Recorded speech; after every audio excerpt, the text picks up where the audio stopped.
Hey, welcome back to my channel. In today's video, I'm going to draw a simplified version of Mickey Mouse, which was the foundation for the finished drawing that you're seeing right now. One of the important principles in learning to draw is to make something simple first, instead of focusing on the details too early in the process. Once you have a simplified version that looks good, then you should focus on the details, allowing the simplified version to guide you in terms of where to put your details and at about what size they should be drawn. This video demonstration is designed for you to be able to follow along and draw with me. I'll draw it nice and slow with plenty of real-time explanations of what I'm doing and why I'm doing it. You should be able to keep up with me without any trouble. Before you start, I'd recommend that you download this border template, which is available in the video description below, and print it out on a piece of 8.5 by 11 paper. Even better would be for you to get a piece of 9 by 12 paper and measure the border that you're seeing right now, with 1/2 inch of space on the left and right and 1.5 inches of space at the top and bottom. Don't forget to draw a reference point, which is a small cross right in the exact middle of your piece of paper. I'd recommend you use a ruler and measure accurately in order to locate and draw that small reference point cross. Also, you can download this reference sheet, which I'll be using to draw my simplified version of Mickey Mouse. I'll be referring to the Simple Shapes image on the left.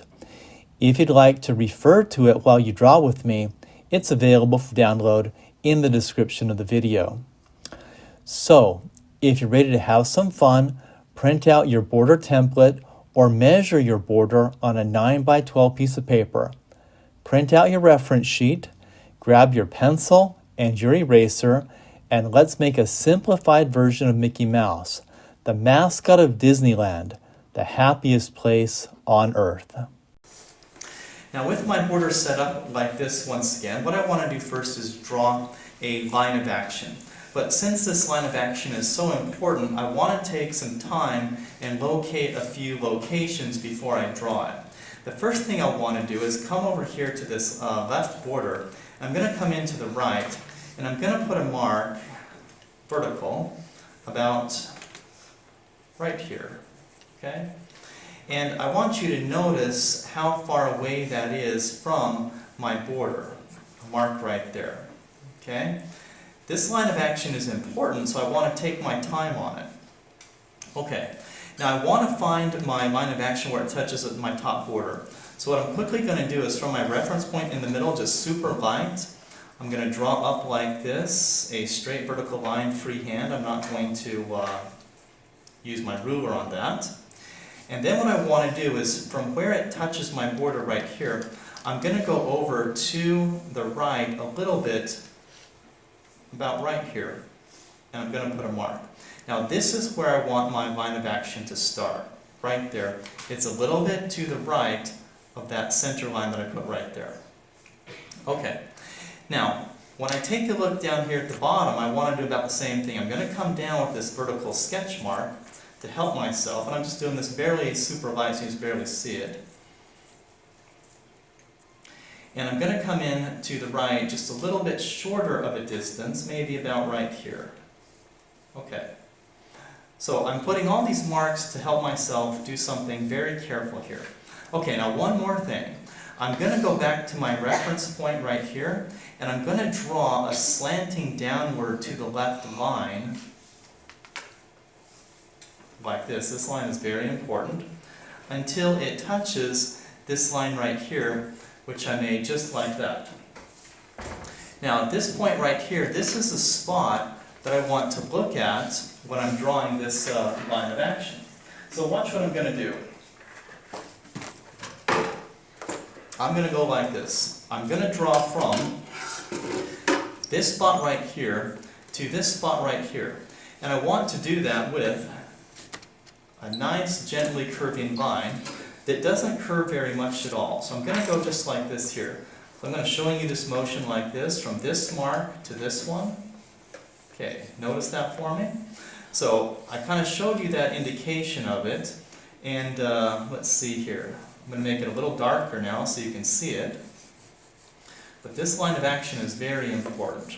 Okay, and right where it hits right here, this is where my line of action is going to change direction. That's why I wanted to locate that. Okay, so there's my line of action right there like that. Okay, then right here at this point, it's going to change direction, and it's going to curve down toward my point down here. So I'm kind of showing you this motion like this. Okay, so let's go ahead and get that. I want this to be just gently curving, not quite straight, just gently curving right down to my mark. And there is, once again, my line of action. I'm going to go over that just a little darker so you can see it clearly, like this. And there it is. Now, you really want to take your time when you get this line of action. If you get it right, the rest of your drawing will kind of follow. It'll work out pretty well. Okay, very good. Let's put on the body. Now, I'm going to look at my reference point again. I'm going to come up from it just a little bit, maybe about this far away from it. So let me put that mark right there. And then I'm going to bring that mark across my paper to the left until it kind of crosses my line of action right here. And this is the spot I'm going to use for the top of his body right there. Okay. Now, judge this distance for me. See where this line crosses your line of action here? Travel down this line a short distance, maybe about this far, and let's put another horizontal mark like this. Okay, so these two marks, this one here and this one here, are going to give me the size of his body. Okay, one or two more marks. At his fattest point, his body's about this far from my line of action. So I'm going to put a little mark about right there. Okay, like that. And if I check my reference point once more, at its closest point, it's probably about right here. Okay, so if you look carefully, you can kind of see this space here that I've created. Now there's a few lines in there, it can be a little confusing, but this will be the size of my body.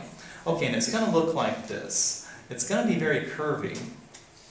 I'm going to draw it like this. I'm going to curve this out, hit my mark over here, bend it down, and that'll be half of my body like this. Now I'll go over that again so you can see that clearly like this here. So this is the left half of his body that I'm drawing like that. See how round and curving it is? See how nice that looks? Okay, good. All right, let's do the other half. Now, the other half of his body,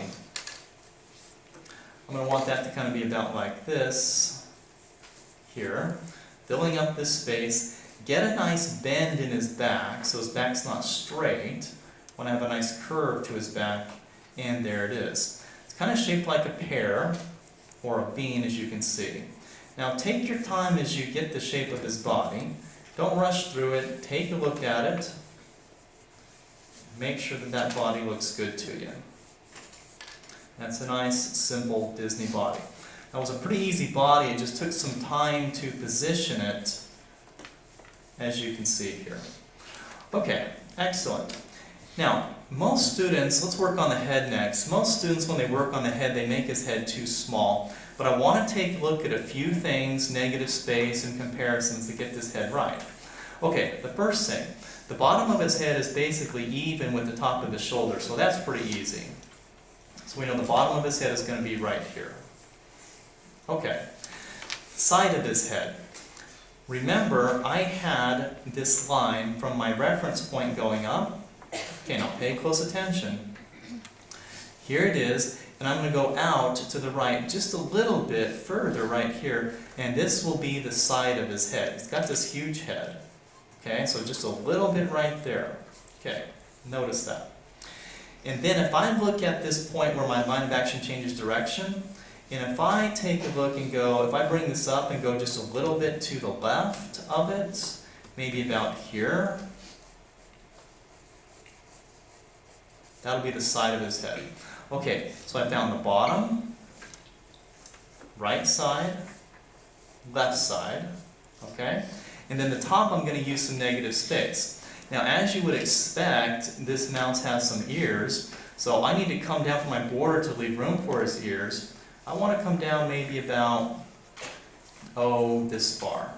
Okay, now see how I've developed a rectangular shape that shows me the sides of his head. Okay, then all I have to do once I have that rectangular, squarish type shape is to make sure when I draw that it fills it up. Okay, so I'm going to do that right now. So I'm going to sketch in this oval shape and notice it touching the sides of my square or rectangle. I think I've mentioned before that sometimes, I have a tendency to draw a lopsided circle or an oval, so sometimes I have to go around it several times before it kind of becomes the right size. Okay, so that's what I'm doing right here. I want to take my time on this, rounding out that head of Mickey Mouse as much as I can, like that. Okay, now I think that's developing pretty well right there. Okay, now the way you make, and this is, his head is a ball, and the way you make a ball look three-dimensional is by putting some curving lines on it. So let's do that right now. So what I want to do is find the center of his face. His face is turned, so the center of his face is over here on this left side. And I'm going to draw a curving line like this, because I want his head to look more like a basketball, which is a round object, instead of like a quarter, which is a really flat object. Okay, so that curving line shows me the center of his face, and it starts to make his head look like it's a three-dimensional ball. Okay, good.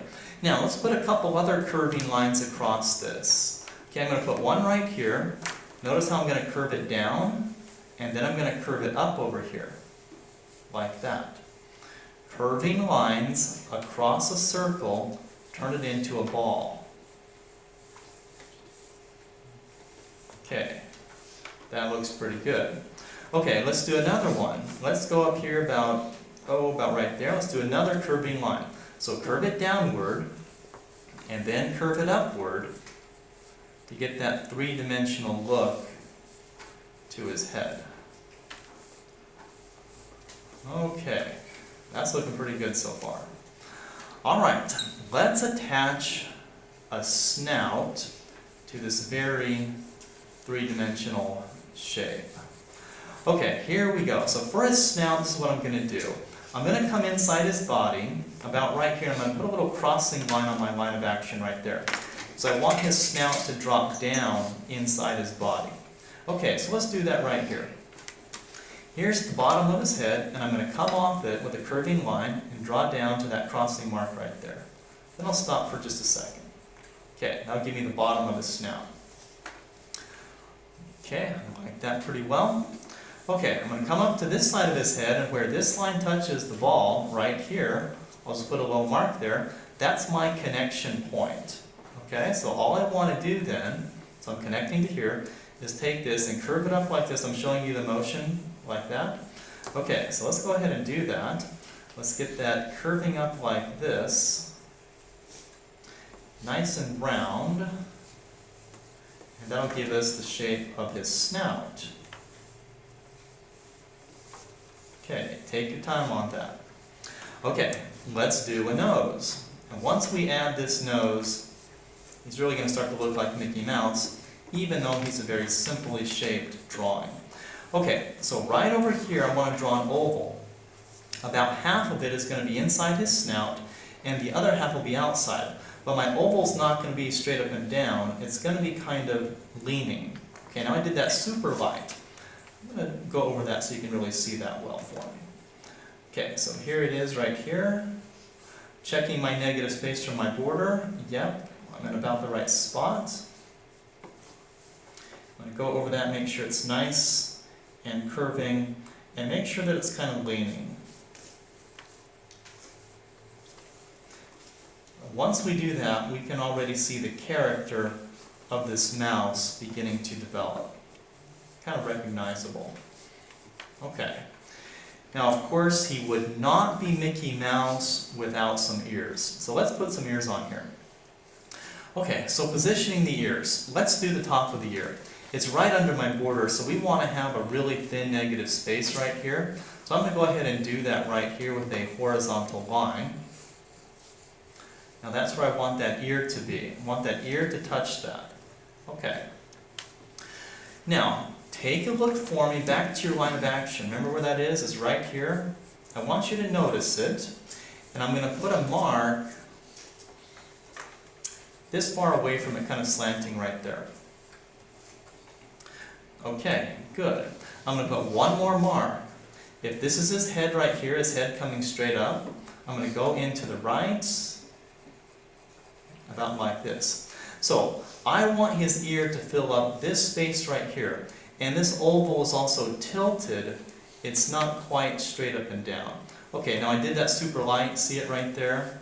Let's make that a little darker so we can really see it clearly. Okay, remember, ovals, circles, those are great shapes to use because they're easy, fast to draw, and Mickey Mouse is made up of a lot of them. Okay, so there's one of his ears like that. Look how close I made it to my line of action. Look how close I made it to my top border. Notice that carefully for me.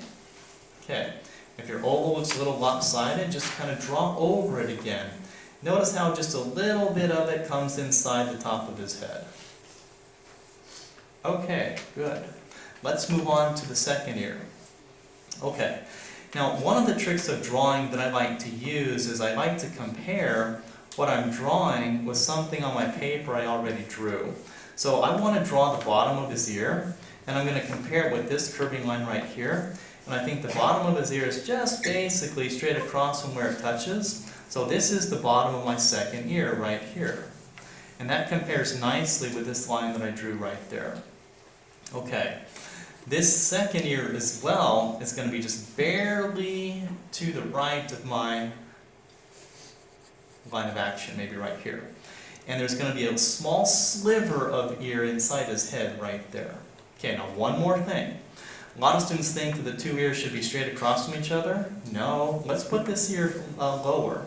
Let's make this negative space between our border, let's make that a little bit lower, a little bit bigger. Okay, right here. Okay, so you kind of see where I am. I want to be right here with my oval. Okay, now I made that super light. Let's make it a little darker so you can see where it is. Okay, so here it is. It's right under my line of action. Nice, easy oval shape, of course. It's a little lopsided. Let's go over that again. Make sure that it's kind of symmetrical, meaning the same on both sides. This one's a little more straight up and down, as you can see here. And I want to continue and tell you what I'm seeing as I work on this Mickey Mouse right here. Okay, so the next thing I want to do, it doesn't really matter the order that I'm going to finish this in, but what I want to do next is I'm going to draw his hand. Okay, so what I look at is I take a look at his ear right here, and what I want to draw is that oval for his hand, and I want to position it like this. How far is it from his head? This far. How far is it from the ear? Maybe this far. How far is the oval from my border for negative space? This far. Okay, that's probably good enough for me to start drawing. Okay, so here I go again with an oval. And I like to do this part of his hand first. Now, like I said, you don't have to work in the order that I'm working in. I just want you to listen and draw at the same time, so you kind of know what I'm looking at when I'm drawing this. Okay, so there is the hand shape right there. Okay, I'm going to attach his arm to it. See how the arm is right under this line of his head? Okay, so I'm going to attach that up to the top of his hand, right there. See how his arm starts and it curves right under his head, like this, connecting to his hand right there. Notice that. Okay, so there's his arm. Okay, finger. Negative space. I'm going to position the finger right here, this close to my border. I'm sure you're seeing that. Notice how the finger curves downward, and then upwards, and it's nice and round right there. And this is the bottom of my finger, also nice and round, as you can see. Okay, I'm going to put on his thumb. Now, what I notice is this, that if I went straight across from my reference point, here's what would happen. I'm going to do that right now, like this. A lot of students shrink their thumb. How can you avoid it? Well, the bottom of your thumb lines up with your reference point. Well, okay. So I just draw my thumb right down here, put the bottom of my thumb right on that line, and I've got that thumb correct. Okay, there's that thumb. Easy shape like that. Okay, looks like there's one more shape for a finger. See how it goes inside his thumb here, and it touches his finger about right here. I'm thinking right there. And it's a little bit higher than his thumb, so that would be about right here. Okay, so I'll sketch this down like this.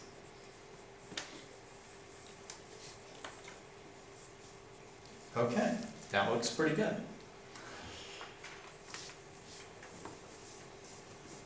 Let's move on to his other hand. Now, what I want to do here is draw it part by part like a puzzle, put it together like a puzzle by comparison. Now, the first thing I want to draw over here is his hand. Well, the first thing I'm noticing is my negative space. I want the hand to be this close to my border. I'll put a mark right there. I want the top of his hand to be this far away from his snout, right there. And I want the bottom of his hand to be about right there. Okay, and I'm just going to put a little loop in between those marks. Here's my loop. Simple shape for his hand. Okay. Now for the rest of that arm, I just want to draw it by comparison, which means I want to compare the arm with other things I've drawn. It looks like the elbow is straight across vertically from the hand. Put a mark right there.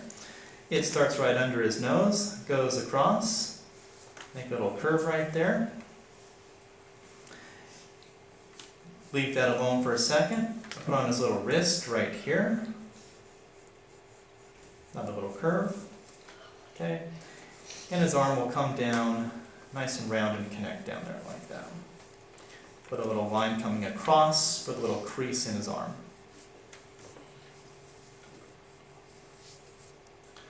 Okay, that looks pretty good. Okay, there's nothing more inappropriate than a pantless character or a pantless mouse. It's very inappropriate not to wear pants. So I want to add pants to my mouse like this. Looking for the bottom of his pants, this far from the bottom of his body, I'll put a little mark right there. Pants start inside the hand, basically straight, with a slight curve. Okay, and pants line up with the edge of the body right there. Okay, but I want to make sure that at the bottom of his pants, that it's a nice curve. Okay, so it's not straight across, but it curves downward like this. And then we're going to curve upward a little bit like that. So there's a nice curve to the bottom of the pants.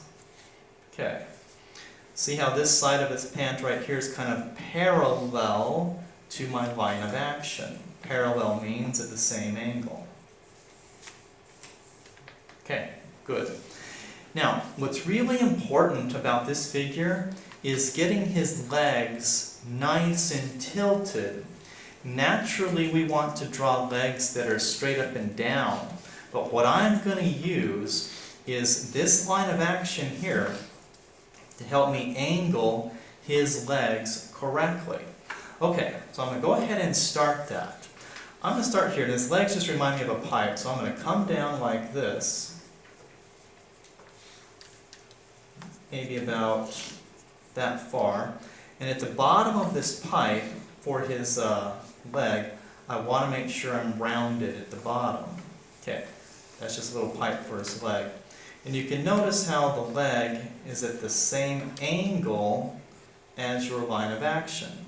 It's important to notice. Okay, now if you're one of my best and most observant artists, I hope you can see that the second leg is higher on the page than the first one. Okay? Naturally, students want to do them straight across, but I want to look at it carefully. Okay, there's that first leg. Let's do the second one. Same angle as I come down here. I notice, as I just mentioned, it's a little bit shorter. I'll come across like this. Making sure the leg is curving once again at the bottom. Okay, good. All I've got to put on are a couple of feet. Most students shrink the feet. Let me show you how I get it right. Okay, first of all, I check my negative space from my border to the toe. So I'm going to go right there like that. I check my negative space at the bottom, right here like this. Okay. And then I notice how this heel of this shoe is going to come out to the other side of my line of action. So I want to notice that. Okay, so here I go. Let's draw in some nice big feet. How close the shoe is to his pant. I notice that.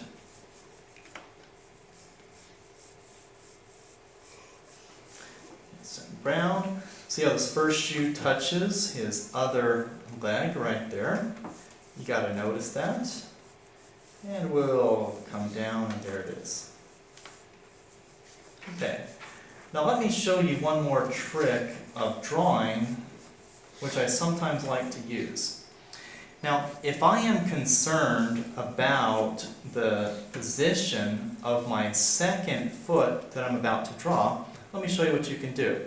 You can put your pencil on your little handout like this. Notice this.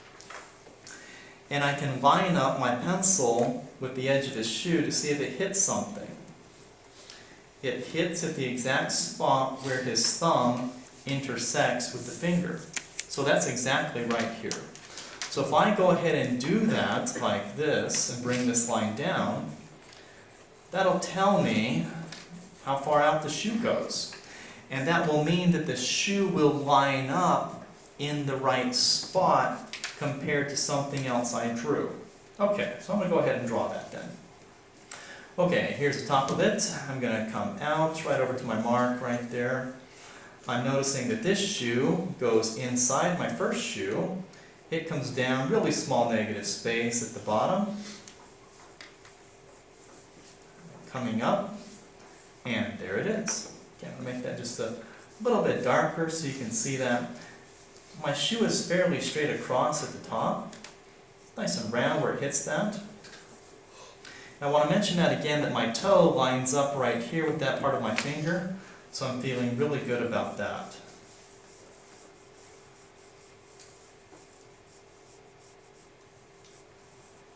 Okay, that looks pretty good. That looks pretty good as well. Okay, and there I have it. Simple shapes for the mascot of Disneyland, even that Mickey Mouse. So, how did yours turn out? I'm sure that if you are patient and careful, your simplified version of Mickey Mouse looks great. Remember, the hard thing for young artists to do is to figure out how to get started. But if you worked with me, you've got all of that figured out.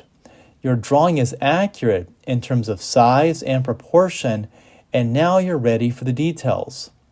Use your simple shapes as a guide to help you know where to put the details and at about how big they should be drawn. As you draw the details, erase the simplified shapes. As a reminder, the reference sheet can be downloaded from the link found in the description of the video. Thanks again for stopping by my channel, and don't forget to keep on drawing.